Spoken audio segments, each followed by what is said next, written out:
everyone. Warm welcome. Very nice to have you here in the How Hebel Mover. Very nice to have you at Berlinale Talents. Thank you very much for coming. We are dealing with the collectives this week, as you can see. So we are building spontaneous collectives with you as well. And we're also doing this with the people from the festival. And we're particularly happy, of course, if they take their time away from an important job, which is the jury. So I thank you for coming and joining us instead of watching another film. Thank you very much, Kleber. And without any further ado, I won't take time away, so I let the floor to Vincenzo Bugno and Kleber Mendonça Filho. Thank you very much. Thank you. Oh, this is yours.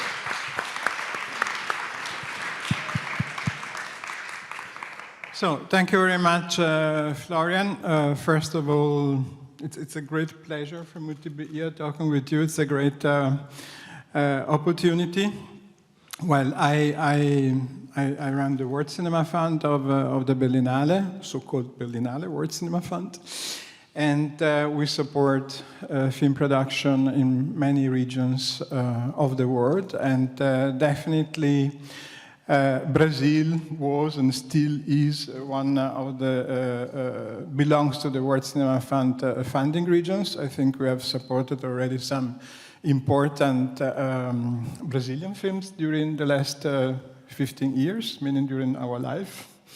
And for example, last year we supported, I think, a great film, a first film by a very young female filmmaker, Maya Darin, A Fiebre.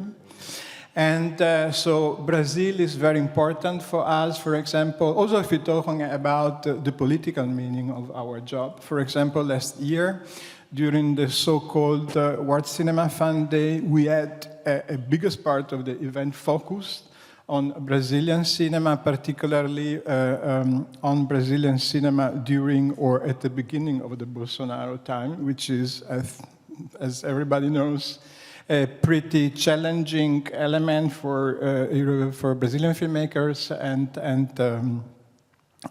producers. It also changed a little bit this fact, I think, also the crisis, the situation of our relationship with Brazil, because, I don't know, at the beginning of our life, we got some Brazilian projects, and then, suddenly, during the last 2-3 years, we could say that Brazil is probably, I wouldn't say maybe the submitting country number one, but more or less like this. And, well, I think we should also talk about this, but we're going to talk more about cinema. I have a first question, because I attended the press conference of the jury. As everybody knows, Kleber Mendonça Filho is a member of the jury of the international competition. And you started saying, we have such a complicated situation, but it's really a pity because this is the best time of Brazilian cinema. So what do you mean exactly? Well, good afternoon to everyone. I'd like to thank the Berlinale Talents for the invitation to be here, which is a pleasure to be talking to you. In the conference, I said that this is probably one of the best moments in Brazilian cinema history. Of course, historically, we had the Cinema Novo in the 60s, which was, and it still is, extremely relevant in terms of trying to understand where Brazilian cinema can go and what it can do with and around Brazil. But now we have something which is very diverse going on, and which is the result of 15 or 20 years of very, in my mind and in the minds of many, very intelligent use of public policies which were built democratically with a lot of dialogue between producers and filmmakers and policymakers who thought that culture was strategic to Brazil. And this has generated a number of very interesting films which come from all over the country, and not only from the southeastern region, which is where historically all the money was concentrated over decades. And today I come from the Northeast, and I was able, through these public policies, to do my first feature, neighboring sounds, and then I did Aquarius and Bacurau. And so many men and women, young and older, they are making films, and the films have become prestigious. So this is why I believe this is a very strong, probably the strongest moment in terms of production and respect for Brazilian cinema. I think what is also very important, if you talk in terms of collectives and communities, that so I have been observing the Brazilian production landscape for many years now, and what is really interesting to me, or what it was very interesting to me, is a kind of federalization of the production, meaning that there are very interesting directors from production company more or less everywhere through the country, because it's not only about Rio, Sao Paulo, it's about Porto Alegre, it's about Manaus, it's about Recife, and I think it's a very important element, and I hope that it's going to stay like that. Well, when you put it like that, I have to agree, yes, this is exactly what it is, but right at this moment, we see how important that was, because now we are all witnessing the small production companies, they're all closing all around the country. And technicians and art directors and gaffers and electricians, they're all basically out of work because the projects have been frozen bureaucratically. So the destruction of what we had as an industry now has some real effects, and there is a general sense of depression going on in a film scene which was very busy, or had been very busy up until now. And what's happening also is that a lot of the decisions are going back to the Southeast politically, which means that the big productions, they come out of the Southeast, like Netflix and Amazon. So everybody's trying to get a piece of the big Amazon and Netflix series, and it's just a terrible development. Nothing against Amazon or Netflix, but now they're the only sources of income for a lot of people. And yeah, it's a really fucked up situation. So you have shot and produced 3 long feature films during this decade, which has been the last decade, has been extremely important for the Brazilian history. And I would like to contextualize, after these 10 years, the different meaning of these films. Because, for example, the first film, O Som ao Redor, has been shot, produced during the Lula time. Yes. The second one during the Dilma time, and I can remember very well the episode in Cannes. And the last time, Bacurau, at the beginning of the Bolsonaro time. So could you recognize something or a parallelism to this film, to different eras? Yeah, I had first of all, I'd like to point out the presence of Emilie Lesclos, the producer of the 3 films. She's sitting there. Say hello.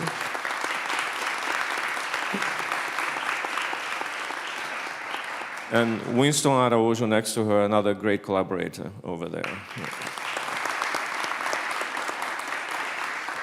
Yeah, I mean, that's a very interesting point that you're raising, because during the early interviews in the Cannes Film Festival for Bacurau, because some of the journalists, as much as they loved the film, but they were like, really?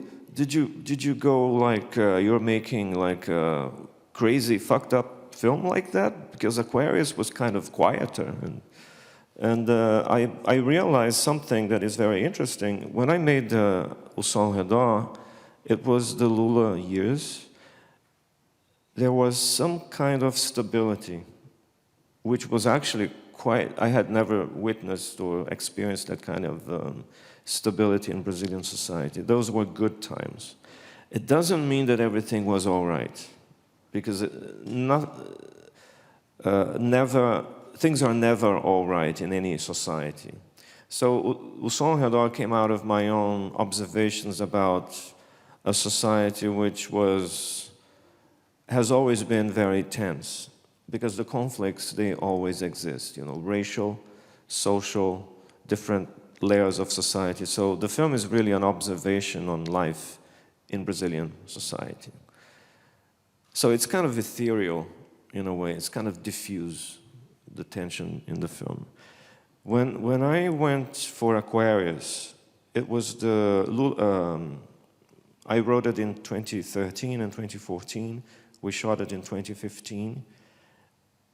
And after Dilma Rousseff's second re-election in 2014, we began to get the kind of energy that had been absent from the country for the last maybe 10 years. And we began to hear things that had not been said for many years. The misogyny came explicit, in a very explicit manner on the internet and even in the press.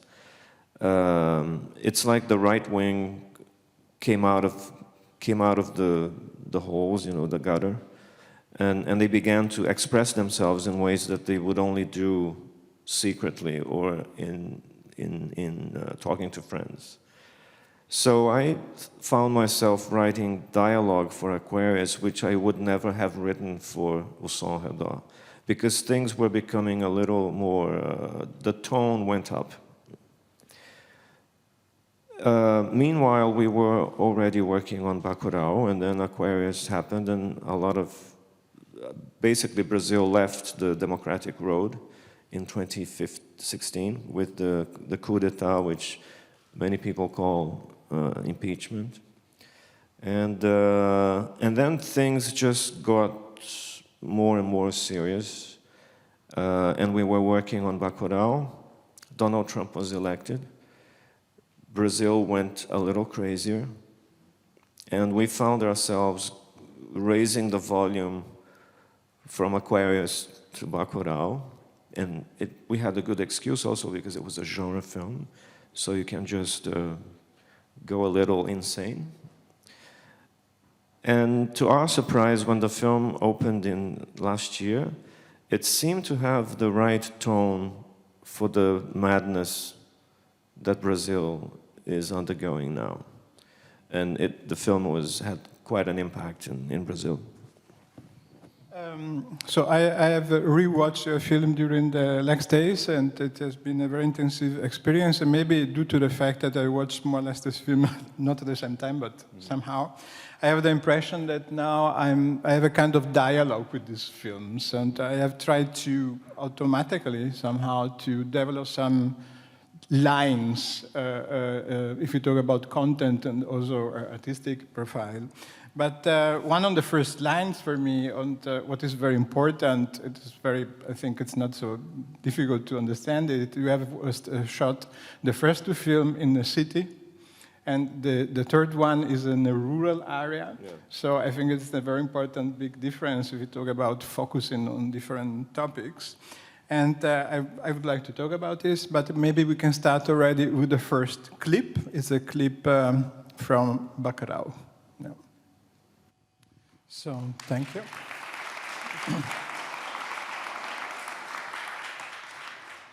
So I think it's a very important clip, and not only because about the death, it's a very important topic in your film, but it's not the question. And not only because so many people got killed during the story, in the film. The village is a kind of separate universe. It's a very particular place. It's somehow, I feel a taste of utopia, because there are definitely conflicts between the villagers, but somehow it works. It's also a lot about solidarity. Bacurau is a place which is at the same time a community, a militant collective, because they are fighters, and there is a community with a psychedelic touch. Maybe you can explain something about it. But do you feel a kind of nostalgia for a place like this, which is a pre-urban, pre-industrial society with a very particular profile? Well, I come from the northeast of Brazil. I come from a big city, Recife. But coming from Recife and from the northeast puts you in a kind of particular state of mind when you think about the region. And I grew up with many people, friends, and even family, who have come from the sertão, from 300, 400 kilometers away. Winston, for example, our friend, he comes from the sertão. So in a certain way, even if I do not come from the sertão, I have a lot of what it means in me through food and music and poetry and books and the way people speak and the accents and the words, and which you can actually, some of the words in that piece of music are an interesting example if you understand Portuguese, and I think the translation is actually interesting. So, to answer your question, the little communities in the sertão, they are quite close, I think, to the general idea of what Bacurau is. Now, we made some special modifications for the film, but the general idea is very close to what you see in the film, to the feeling of what you see in the film. Usually, Brazilian television and even cinema has portrayed these little communities as full of simple people. And this is something that we always hated. Me and Juliana, we discussed this a lot because they are not simple at all. I don't know what that even means. And this is a figure of language which comes out a lot on Brazilian television. So-and-so is a simple person, by meaning simple as in not very educated, which is a complete, it's a complete lack of understanding of how people work. So a lot of what we did, a lot of what we wrote came from our own feelings towards the sertão.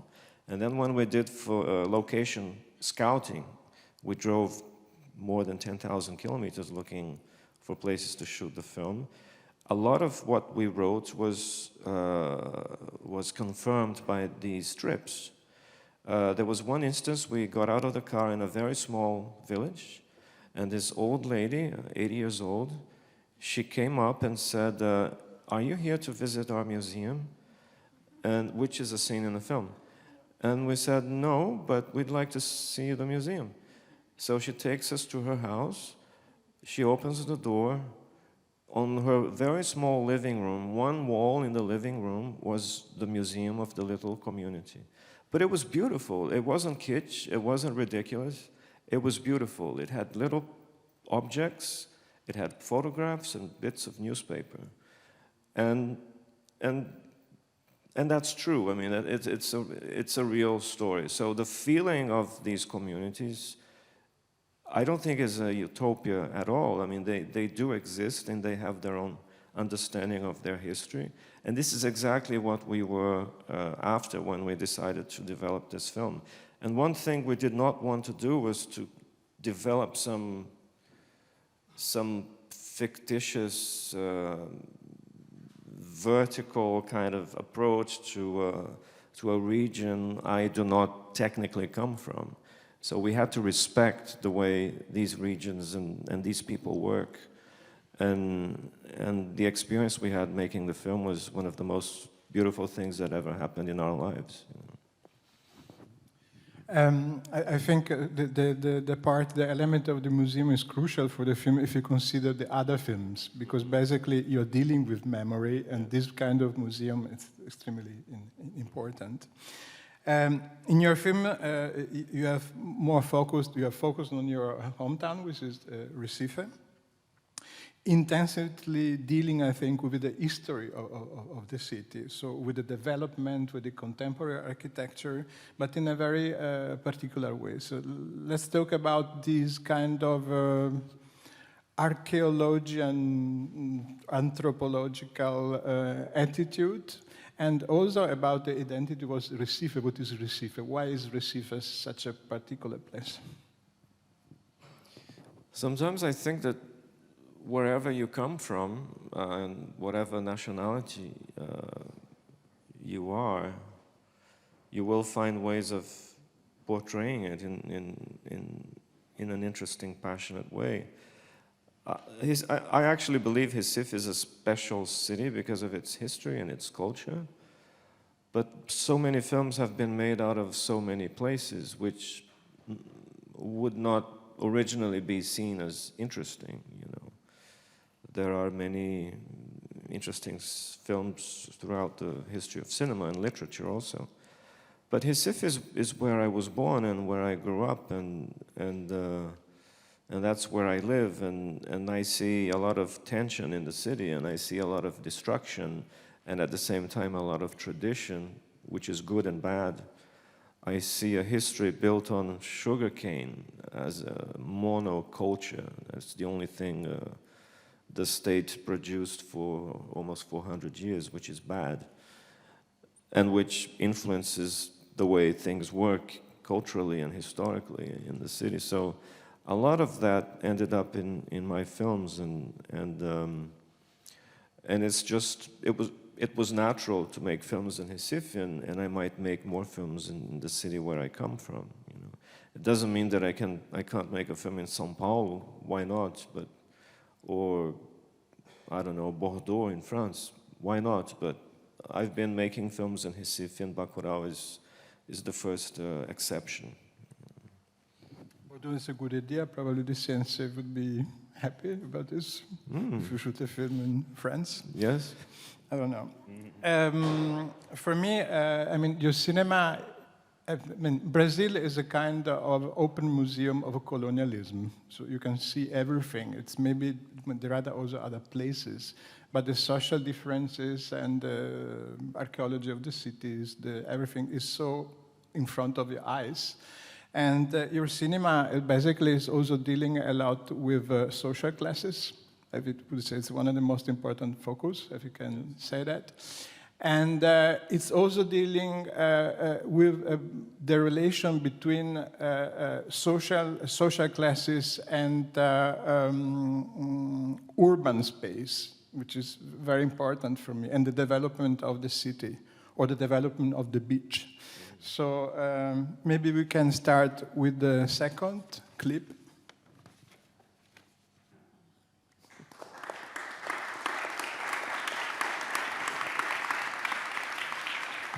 It seems like an innocent walk on the beach, on the praia, good feelings, everything, sunshine, but it's definitely more than this. It's a very complex part of the film, because this clip connect us with the present, with the social present, and reconnect us with the history. So it's about the division of the city as a mirror of the past and of the present. Do you agree?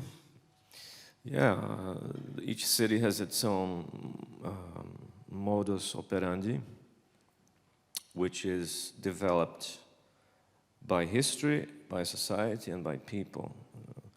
Of course, I'm completely fascinated by Berlin as a city because of so much history that it has been compacted in this place.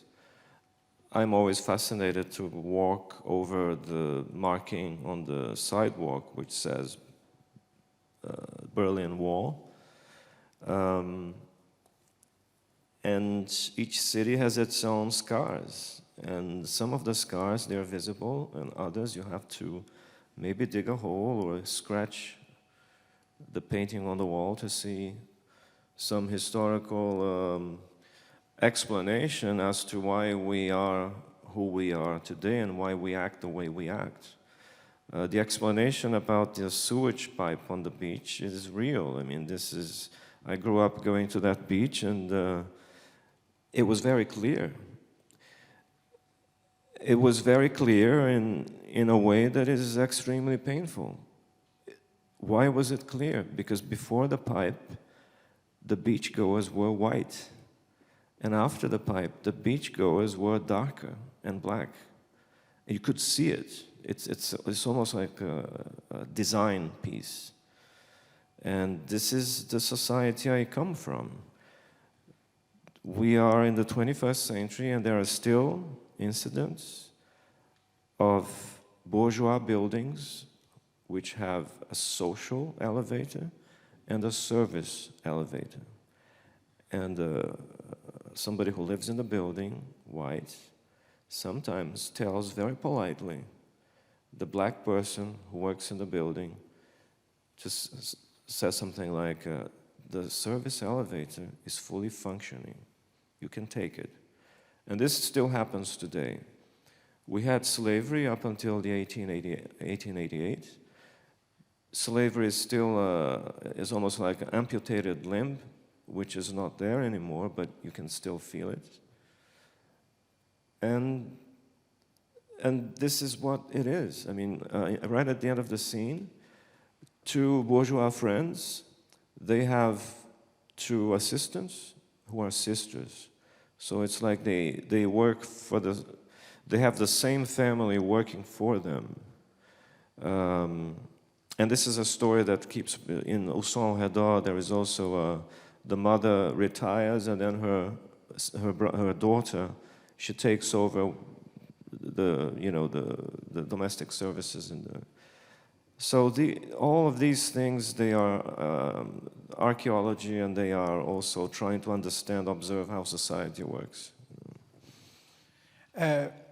So your cinema is about memory and about history, but as you are saying now, it's about a lot about of the color of the skin and about slavery. It's about the archaeology of slavery, and I think this clip is very important because the Sonia Braga is visiting her maid together. So between there is the border because the maids they live in another place of the city. But your film focused a lot between the relation on the relation between masters and maid. Yes. And I think this is extremely important. Also, if you talk about the incredible ambiguity of this relation. If I remember well, you also analyzed your own position and attitude and feeling about this situation, which is also very ambivalent, because as a white Brazilian, you are involved in this structure. For example, there is a scene also in your first film, which is, we are not going to show it because we cannot show everything, but the apartment with the main character, a white guy, and the maid with her kids. Yes. And the kids, they are barefoot, and they work in the city, and this is a border that you cannot cross, because it's really about the body. So you can maybe somehow democratize kind of being together in a very polite way, but if it's about the body and the color and of your skin and your own apartment, it doesn't work. So do you agree? Yes, it's extremely disturbing to discuss that and to show that. In fact, there is a scene where he comes back. He was unexpected to arrive at that time, and when he opens the door of the apartment, the maid's son is sleeping on the couch. So he immediately gets up, very uncomfortably, a little awkwardly, and he immediately moves geographically from the living room to the service area, which is where society says that he should be. Of course he could be in the living room.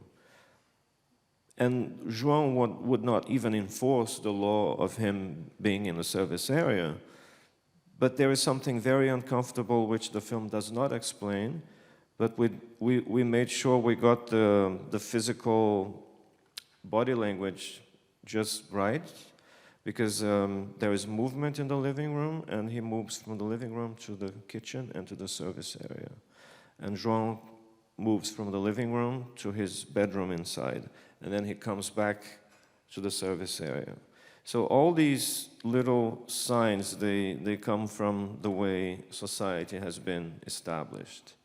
I'm just observing this, but it is painful because it has happened as me growing up in my house. And we were not, I don't think we were the classic stereotypical aristocratic family. We are not even aristocratic or rich, but all these elements, they are present. And they are very disturbing when you put them in a film or in a book.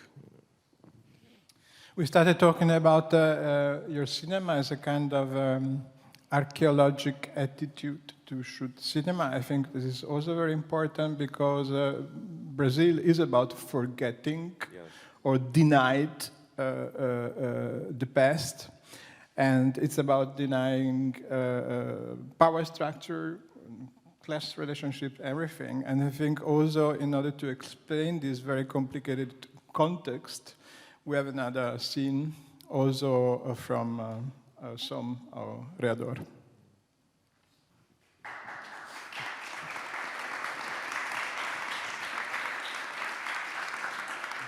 To be honest, I tell you the truth, I'm in love with this clip because there are so many different layers of content. So because it's about history and racial segregation, it's about the history and the archaeology of cinema. So we started talking about cinema as a place at the beginning, about white race and class belonging. So what do you think? Well, the first thing I'd like to point out is that when I started writing the script for Neighboring Sounds, I had this idea that the film takes place in a normal, modern, urban street in southern Recife on the coast, which is exactly where I used to live and where I lived until 2 years ago, and I decided that everything that was going to happen in the film and the street would be designed as a sugarcane plantation, which in my mind is what defines a lot of the professional and social problems and relationship problems we have in Recife, Pernambuco. Because I used to work in a company, a local company, that I felt that me as one of the employees was being treated as a sugarcane worker, which is a classic way of describing the roughness of the approach to how one treats the other. So I wrote the script for Neighboring Sounds, and I would never say that in the film, but in my mind, the street would function as a sugarcane plantation. But after about 60 pages only doing scenes on the street, I suddenly felt that the film needed a break, and then finally I found a way of spending some weekend in the script and taking the characters to the family's sugarcane plantation, which, without any explanation, verbal explanation, just showing images, now you understand where all the problems come from. I think a lot of people made that association. For other people, they have no idea what they're looking at when they see the film. I don't understand that sequence. I don't know why it's in the movie. It's boring, it's slow, and then the guy gets blood in his head. And I said, I tried my best, I'm sorry.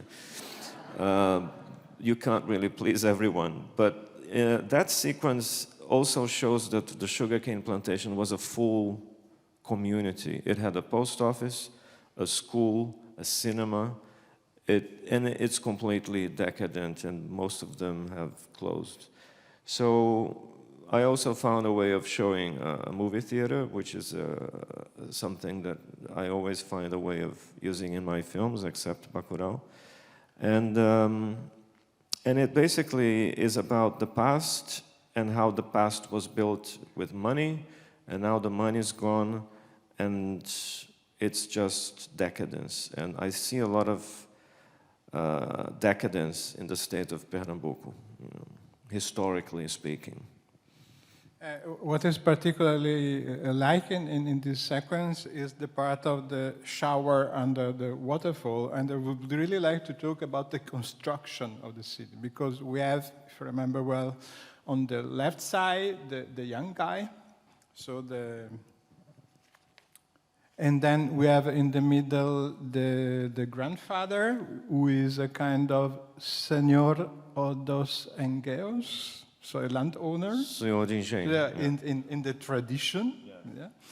And then we have on the right side the young girl.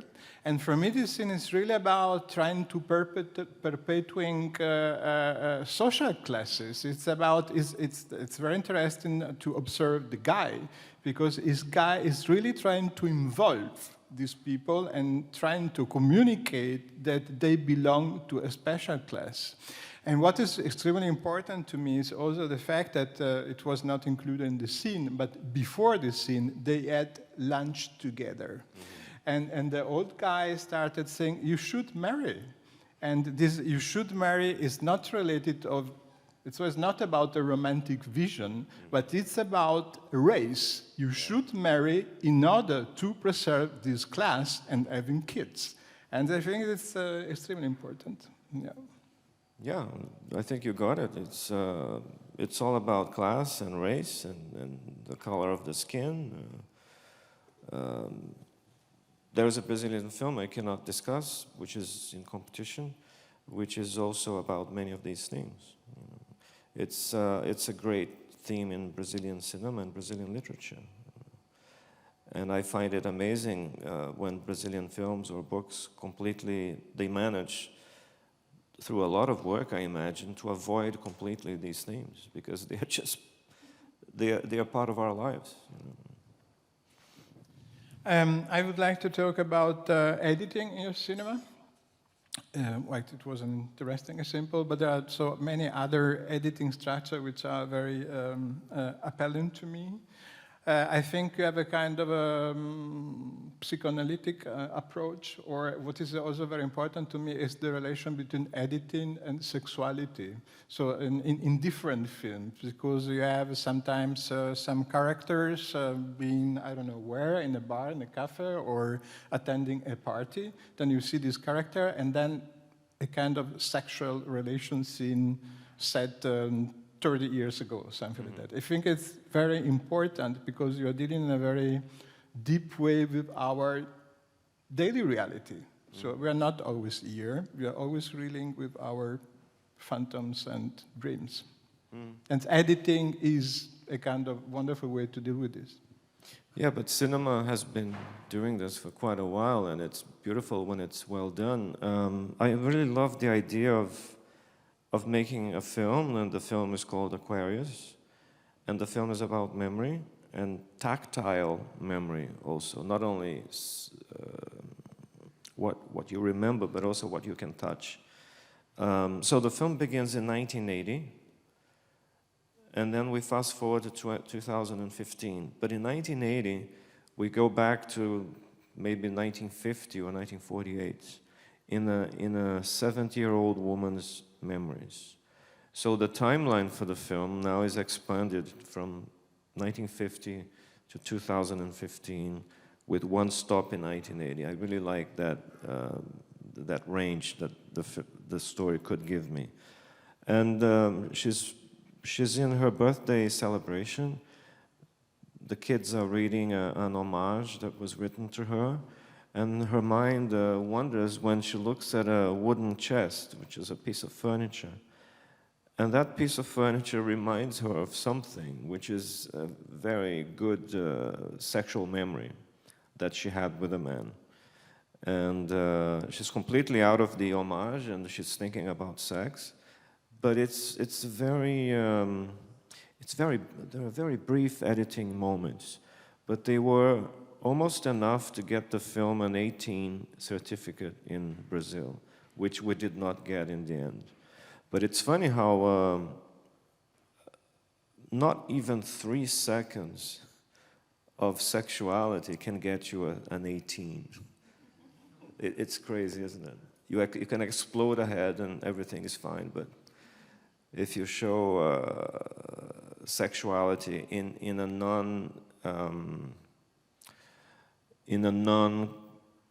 a way that the market has decided that is not usual, you will be fined, like, for speeding when you're driving a car by the police. Just a little bit more talking about editing. So I think editing is the soul of cinema. It's an incredible, creative, wonderful process. Do you work always with the same editors, or do you believe you are a kind of collective, you and your editor? So it's really a community and working together? Making films is a huge collective. You really have to find the best. You really have to work with people you love or like and admire.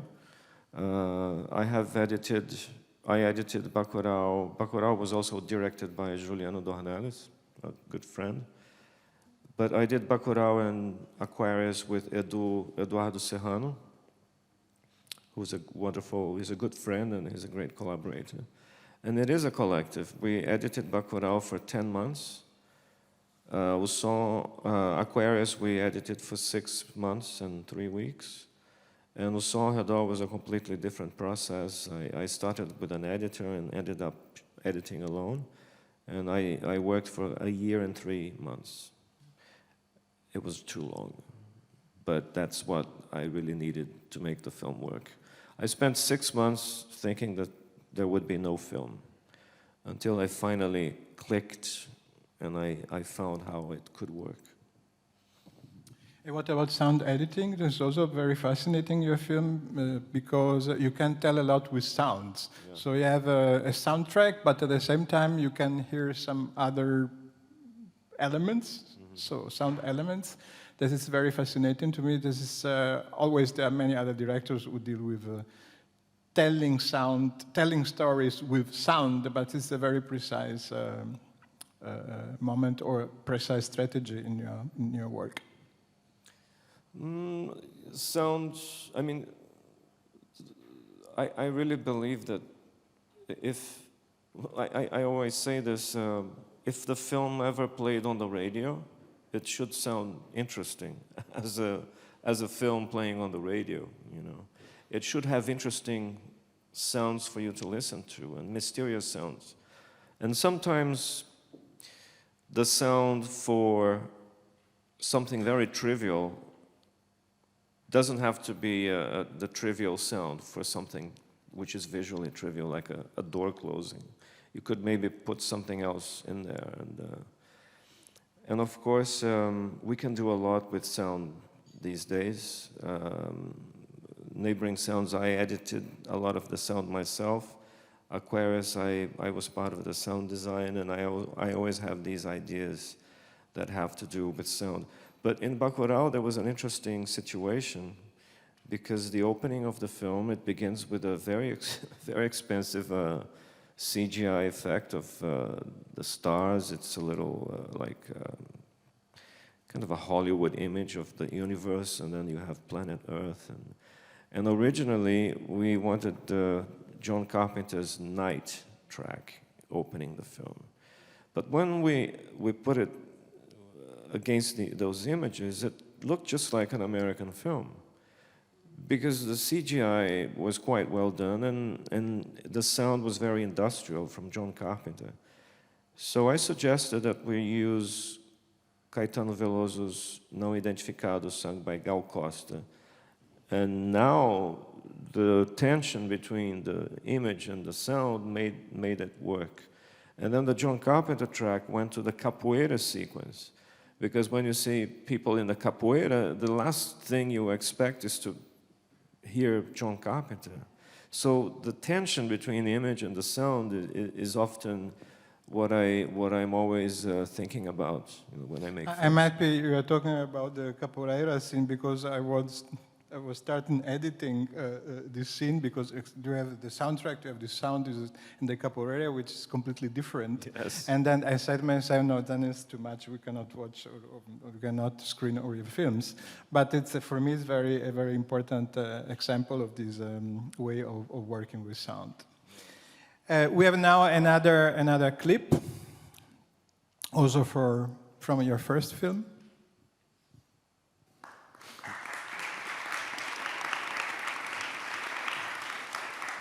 Yeah, this is a very disturbing scene, because it comes from many disturbing places.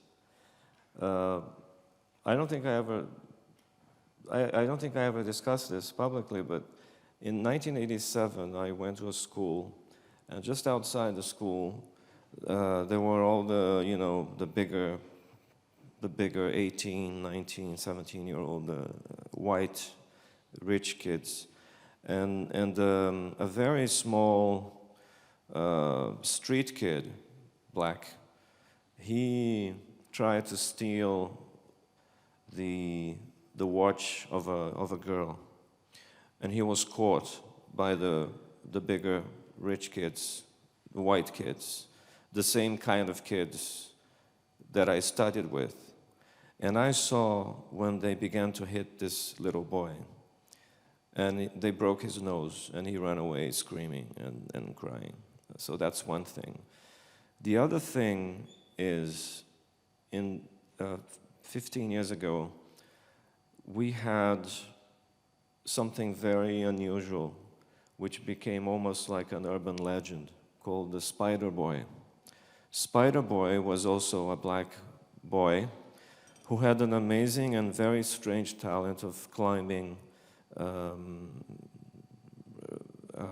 tall residential buildings, which are the bourgeois buildings, exactly in the region where I used to live and where I shot Neighbouring Sounds.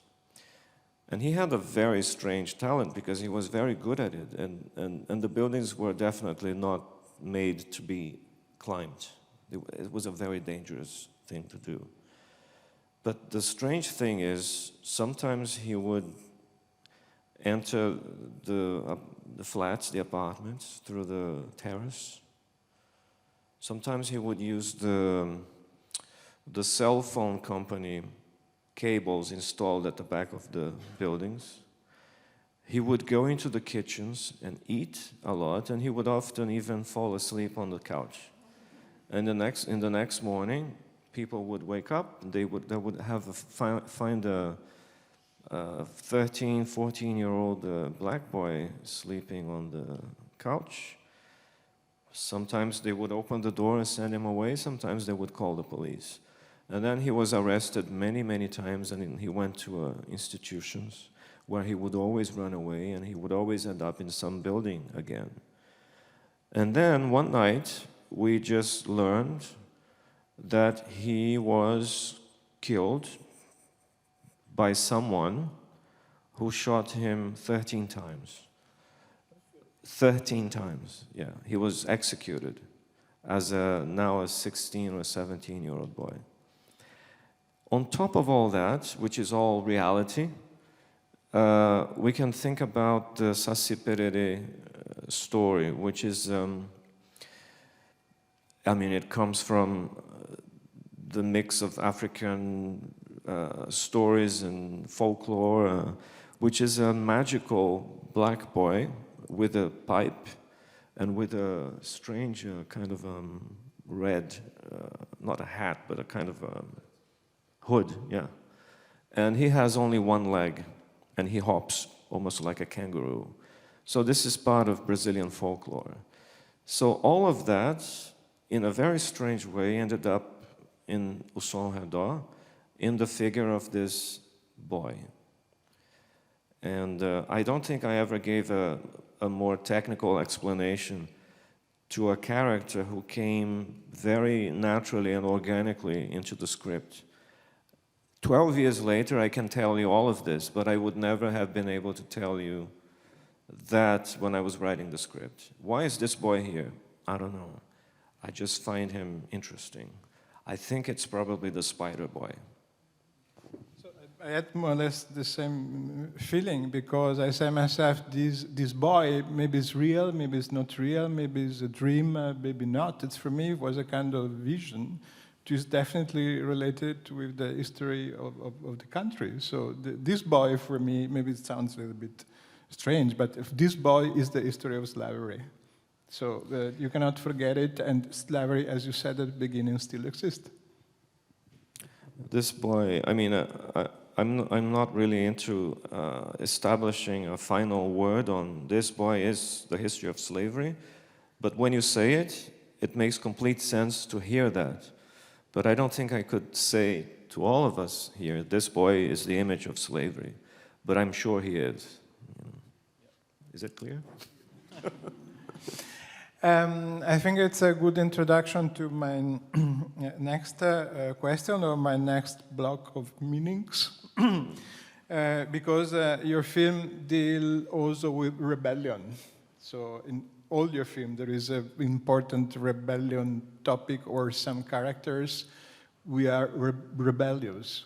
For example, in Aquarius, the main character is a wonderful subversive character, so on different layers. And for example, in another film, we see a maid having sex in the bed of the master, which is a wonderful rebellion. So it's about space. Super white bed. Yeah, exactly, a super white bed. And then, but maybe the most clear one, so obviously in Bacurau, you're dealing with the history of rebellion in Brazil, because Lunga, so the guy, the warrior, is a kind of cangaceiro of our days. I mean, in the film we see also the heads of the cangaceiro, we see the photos, and somehow I think, I don't know, maybe I'm wrong, there is a relation between this character and the cangaceiro of the past, also considering that we are dealing with the rebellious cultural heritage of your region. Well, yes, I mean, it's undeniable that we played with the iconography of the cangaceiros from the 1930s in the Northeast, and to this day they capture the imagination of many, many people, including myself and Juliano, who wrote the film together. But it's always important to point out that, yes, it was a time when people got beheaded. In fact, the cangaceiros were themselves beheaded by the police when they were caught. But it's very important to remember that every 6 months, 4 months, every 8 months in Brazil, there is a prison rebellion. And the prison rebellions in Brazil, they are medieval. There are different groups of inmates fighting, and then they kill each other. And when they kill each other, they decapitate people. And then they throw over the wall, onto the street, heads, arms, and legs. And that's on the internet. I don't see those kinds of videos, but they're on the internet. There are images of inmates playing football with a colleague's head. So it's interesting how the past sometimes puts a sheath of protection on many people, because audiences and film critics, they always go for, and yourself, and I'm not blaming you, I'm just pointing this out, they always go straight to the 1930s and say, yes, the cangaceiros, yeah, it's correct, the cangaceiros, we are very clear about the jewels and the... But right now, Brazil is a place where in prison rebellions, they have decapitations and dismemberments. It's happening now. And in my mind, this is not in the film, I discussed this with Juliano. Lunga probably spent some time in an institution. And that's probably where he got really wild, because he goes really over the top towards the end of the film. He goes crazy, like a punk cangaceiro from a horror film, which is what we wanted. The other thing is, I agree about the maid wanting to have sex in the super white bed. That's a sign of rebellion. The security guy is also another sign of rebellion, which comes from the understanding of history, and the complete lack of understanding of history by the powerful old man, which is a very Brazilian thing. And of course, Aquarius. Aquarius is an interesting one because it's a woman who says no to men, and they don't understand the no. So they keep going, they keep going, they keep going, until she has to do something. Bacurau, I'm not sure it's a rebellion. I think it's a reaction. based on a history of violence. It's like someone who's very peaceful, but who has a black belt in karate. A very peaceful person who will talk to his enemy for 1 hour saying, let's not do this. I like you, let's not do this. And then after 1 hour, he just fucking kills the other guy. I think that's Bacurau, you know. I would like to come back to the situation of the Brazilian filmmakers in these days. So, what about solidarity? So, do you feel as a part of a collective against the government? So, do you feel a kind of militancy, solidarity? Or what about the situation these days? Well, I come from a film scene in Pernambuco, which is very peculiar. When we make a film like Bacurau, we end up hiring people from all over the country because it's quite a big film for my standards anyway. So we have all the local collaborators and very good friends, and then we get all the people who came from Rio and São Paulo and other cities as technicians and to work on the film.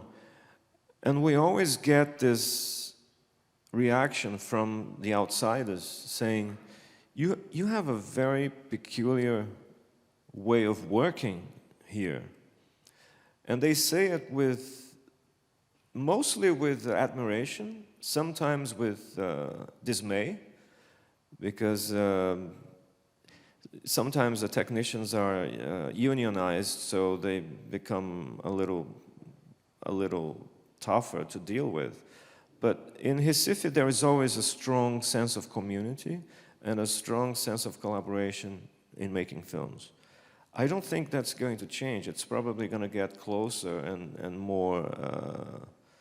I think we're going to cooperate even more, I imagine, but we have always cooperated with each other, you know.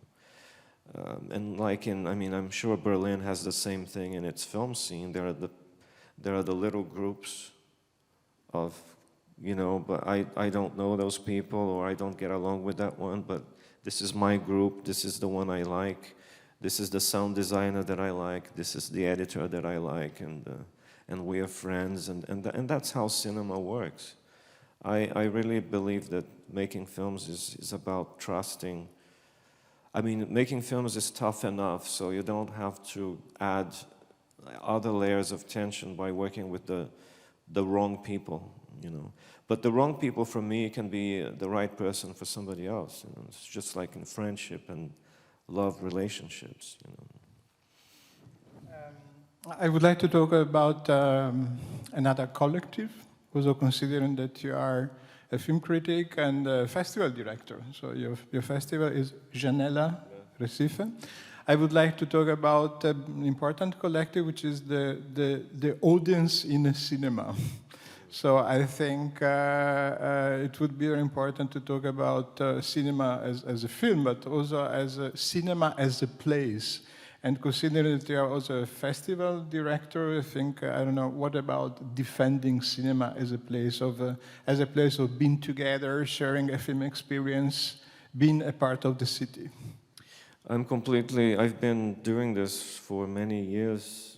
This is something that I truly believe in. I'm completely passionate about this idea, and luckily there are many people in many countries and in Brazil who think the same and who cherish and work with the film-going experience.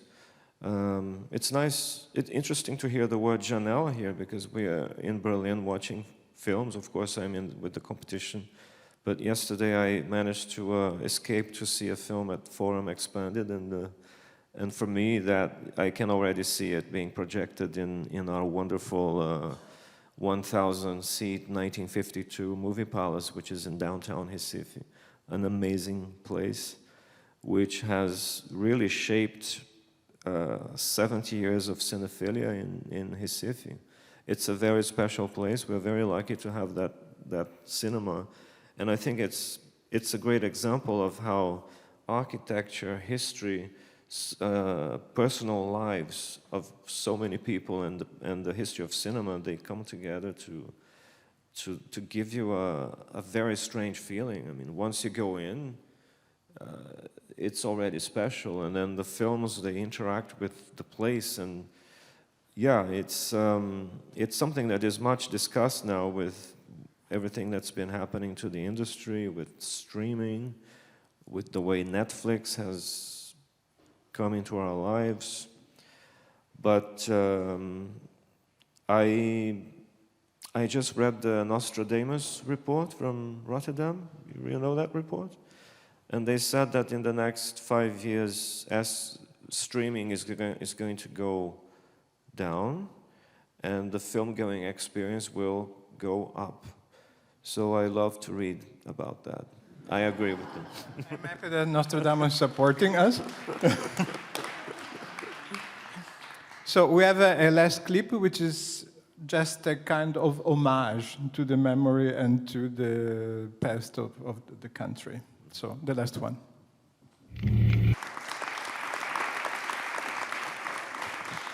The idea was more about the photos as a final special effect, but it works. I'm sorry?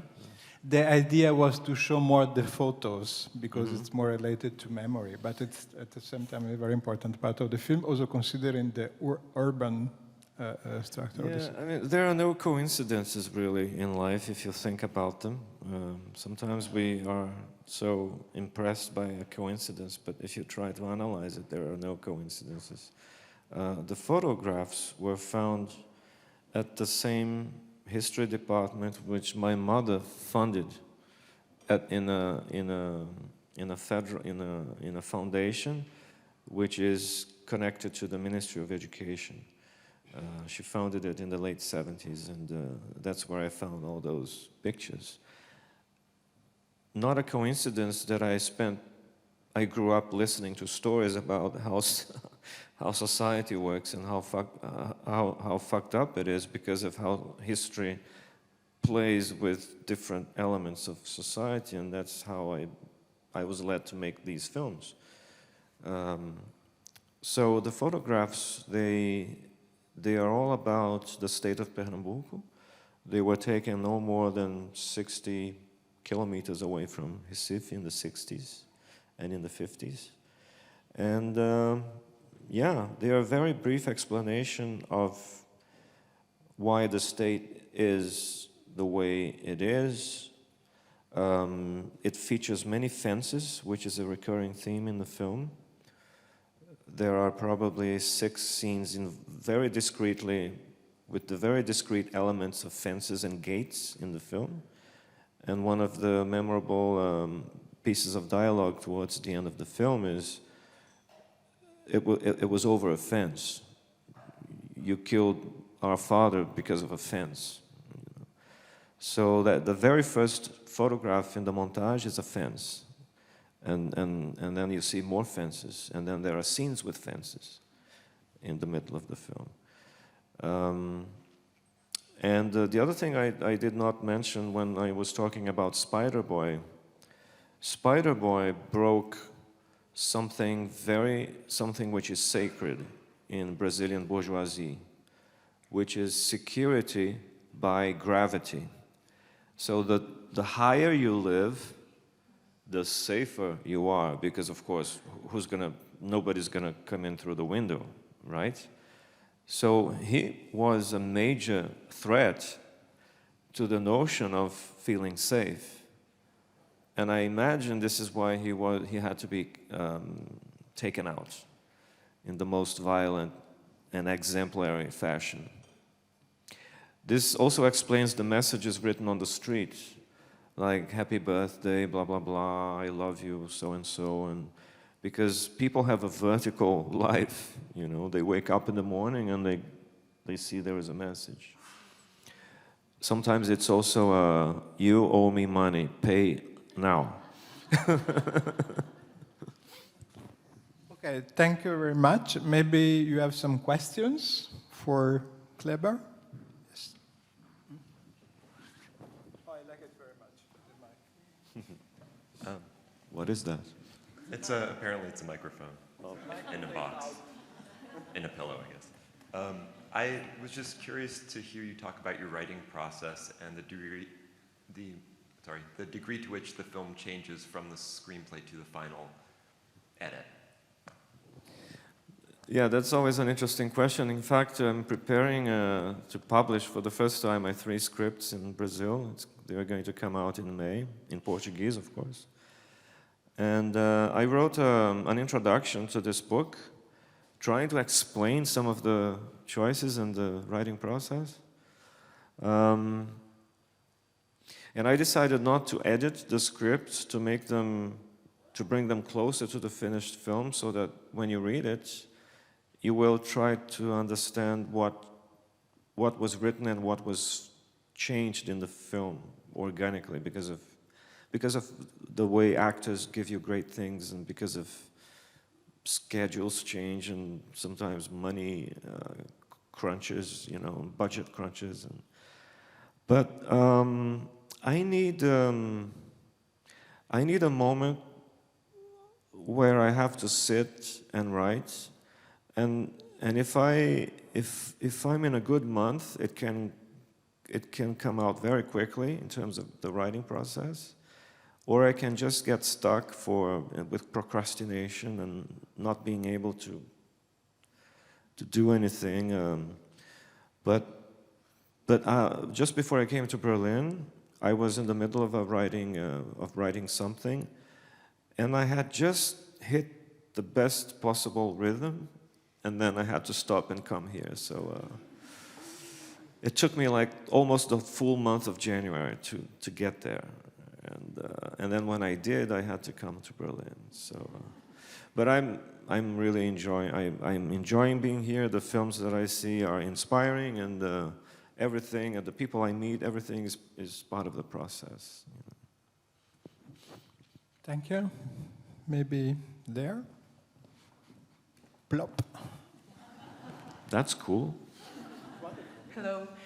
My question is about the subtitling of your films. You speak perfect English. Are you involved in this process? I am. I speak good English, but and I think I write well in English, and I have good ideas for the subtitles, but sometimes the help of a native translator just makes it perfect. Or sometimes the native translator doesn't really get what I was trying to say, and then I come in and say it's not there, it's here. So for me, it's incredibly important. Yeah.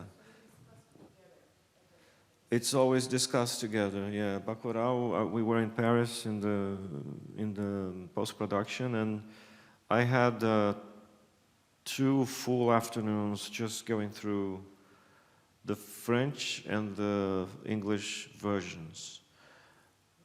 And Bacurau was quite tough because of particularly the music from Sérgio Ricardo. That's a very tough translation.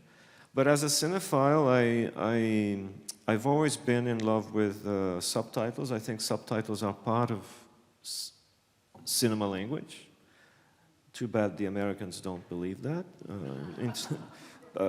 Bong Joon-ho had a great statement about if you come over the 1-inch barrier, you will find a whole new world of cinema. That's a great line. And I remember when I went to see Clockwork Orange in Brazil, they had the new prints coming out in 1989. Not only the subtitles looked different, they looked better with an unusual font, but the translation was just incredible translation, which I think was specially supervised by his team for months. And then when Full Metal Jacket came out, again, the same font and this amazing translation, which is just unusual. Because in those times when an American film said, the guy said, "fuck off," you would read, "go away." So with the Full Metal Jacket, everything was there in the most perfectly written and organized way. So I that's love my this thing. topic, really, because the subtitling is art. It's not translating.